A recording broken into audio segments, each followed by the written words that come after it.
ganun pa rin. Palitan natin lahat ang kurap ng opisyal.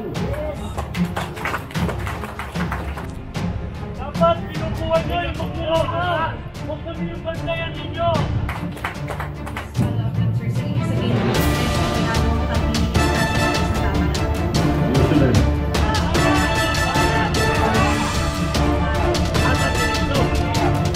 Lang na tayo maglumahan. Kayo sa inos lang na tayo.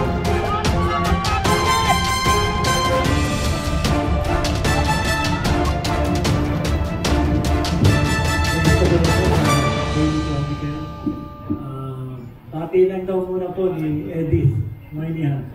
Anyway, ang tanong ko po ito, kasi kausap po si Mayor Magalang kanina ng maga. And his comment was like, sa House at saka sa Senado, you can divide the members. Yung isa pro Duterte, yung kabila pro Marcos. Ang makakalungkot lang daw po, sabi niya, walang para sa bayan.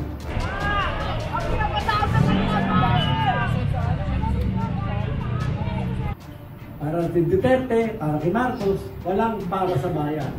Ano ang reaction niyo po sa comment ni Mayor Magalang na gano'n?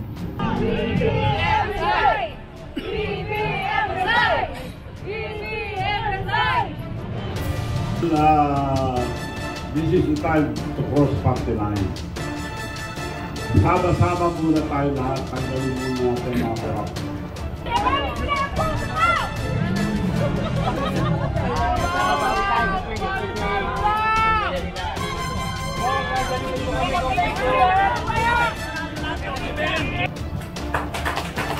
Kasi yung mga ibang magpapesta dyan, may ambisyon din eh. So pabayaan natin ang mga kabataan muna. That's true. Divided dyan dahil may kanya-kanyang grupo.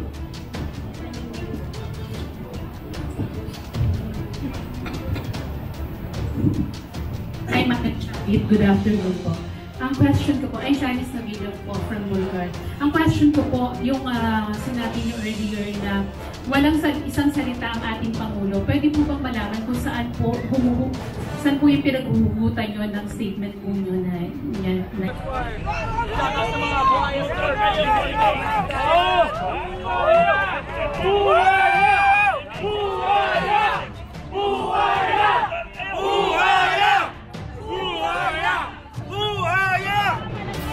Sample? Saan po nanggagaling yung statement nyo na walang isang salita ang ating Pangulo? Ayaw ko impeachment, sabi niya.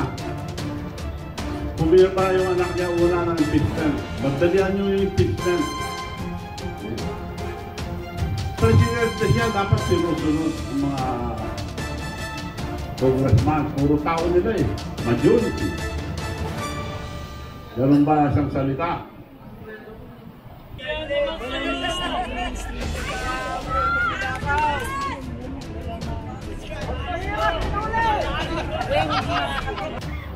Oh, nakakaya kayo. Eh sila lang may differential sa probinsya niya eh. Sino kausap yung mga contractor doon? Sino mga official doon? Ang mayor dati doon, si Mayor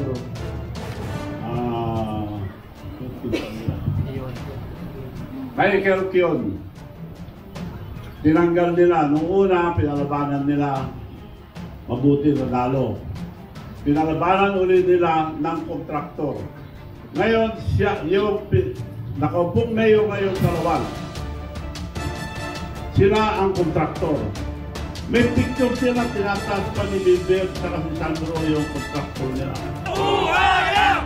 Buhaya! Buhaya!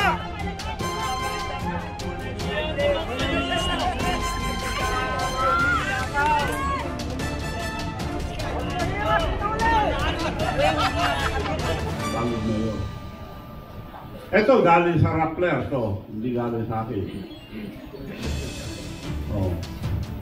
Nakataas ang kamay yung kontraktor nila. Ibig nyo sabihin yung kontraktor lang kikita niyan, sila naglagay. At sabi sa akin yung pinsang buo niya, Michael Kion, former mayor.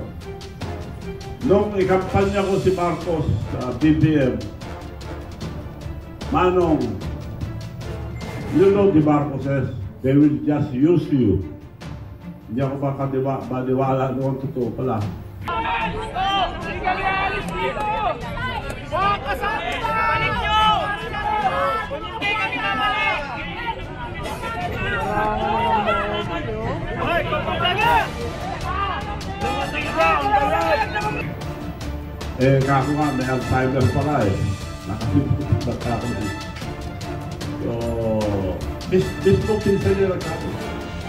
They will just use you, nagpapalit ka lang. Totoo ka. Sumama ako dahil maganda yung plataforma. Pagkakaisa, kailangan sama-sama tayo lahat sa paunlaran. Ano nangyayari ngayon? Nasaan yung pagsasama? Away ka agad.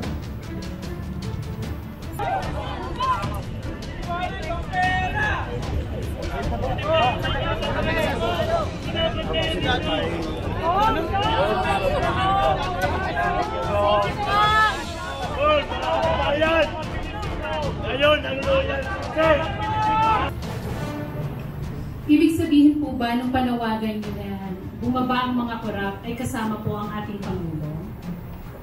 Ikaw nagsabi? Kaya ako tinatanong natin sa akin, kung ibig sabihin po ba kasama ang ating Pangulo sa panawagan niyo? Tulad po na sinabi mo tayo. Sinabi ko na eh.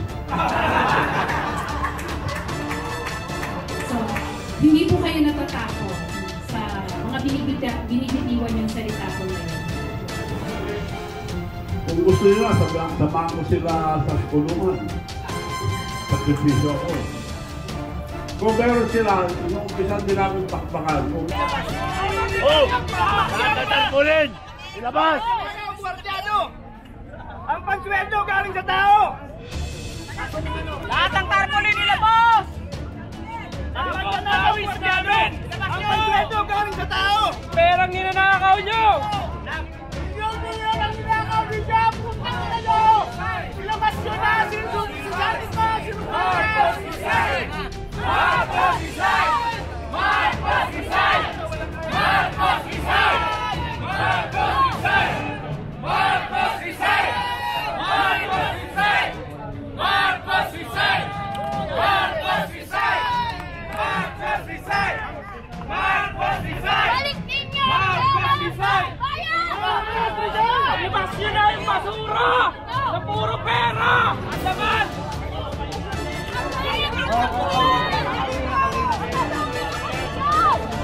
Tulong kang pera sa pambayan!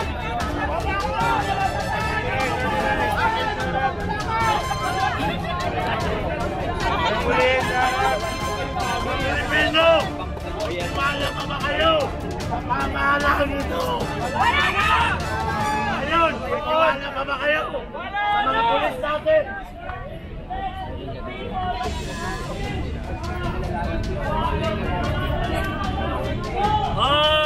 Martin magnanakaw! Martin magnanakaw! Martin magnanakaw! Magnanakaw si Martin! Martin magnanakaw! Martin magnanakaw! Martin magnanakaw! Magnanakaw si Martin! Ano tayo mga magnanakaw? Magalaman to! Opin, lumabas ka! Alam namin yung dito ka lang! Coco Mart! Ay!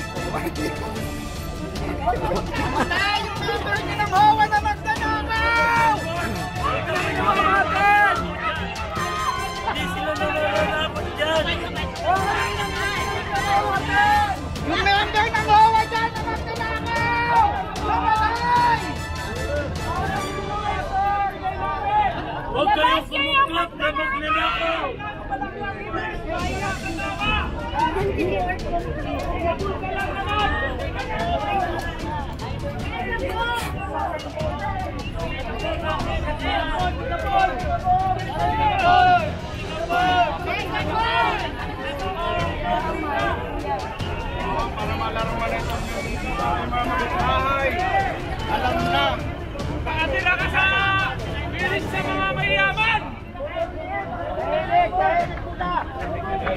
Timing, timing, timing.